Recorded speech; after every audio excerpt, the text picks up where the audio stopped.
有啲參加可能都會知道嘅，如果你跑眼江湖啊，或者你已經參加過好多，譬如話本地一啲嘅展覽會，其實今年開始咧，其實有個叫做車輛等候處叫 Marshalling Area， 係會由前嗰幾年由將軍澳咧就移師到去荃灣青衣呢一攤嘢嗰度。咁當中咁有啲咩特別啊？除咗地點轉移咗之外咧，其實今年咧呢個車輛等候處咧個負責嗰個人員咧就係交通部同埋運輸署去負責。我哋本身主辦單位嗰個身份咧就會係隱藏咗，所有嘢都會喺呢一方面咧都由翻佢嗰邊去做翻個主導權。咁譬如話個程序上面會點啊？其實個程序上面咧，同之前嗰幾年咧，大致都冇乜分別。譬如先講儘管當日先啦，19號當日，咁其實呢個地方車輛等候處 Marshalling 開放嘅時間咧，就係朝頭早嘅8點鐘嘅。咁可能有啲聽眾想問，我幾點鐘先去排隊啊？或者我點樣去安排翻啊？借助呢個機會同大家輕輕講解翻。咁譬如話，第一，我哋首當其衝咧，大概喺9月底咧就會有張叫做行車證俾翻大家嘅。當中個行車證咧喺上面都會顯示翻你嘅進館嘅時間。一如以往一樣啦，個進館時間就會喺10點、12點至到12點，但係純粹講翻個大家參考，因為原因點解咧？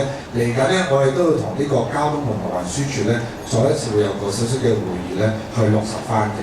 都會因應翻唔同嘅展館咧，有唔同嘅時間去進館嘅。當你收到一個我哋個行車證有埋個時間之餘咧，你都可以譬如話有啲公司已經安排到運輸公司嘅時候，你會俾翻呢張行車證佢，就去翻一個車輛候車處 Marshalling Area 青衣嘅方面去咗一個排隊。排隊做乜嘢啊？排隊就係攞籌咯。攞翻就係由交通部同埋運輸署發出咗叫做行車證。好啦，兩張證在手嘅時候，咁你就可以暢通無阻。如果冇塞車嘅話，暢通無阻咧就直駛入去呢個會展範圍嘅。好啦，當進館嘅個情況就係咁樣。而撤館咧，撤館可能大家仲更加想知道，因為趕住走嘛，係咪？喺呢一方面咧，其實撤館當日嗰個程序上面咧，同進館嗰日咧係大致上都其實冇乜分別嘅。只不過就係話喺個車輛候車處嗰個開放時間咧，就係下晝2點鐘開始就係俾排隊。而我哋自己譬如 MegaShow 撤館嗰日嘅時間咧，就係5點鐘嘅。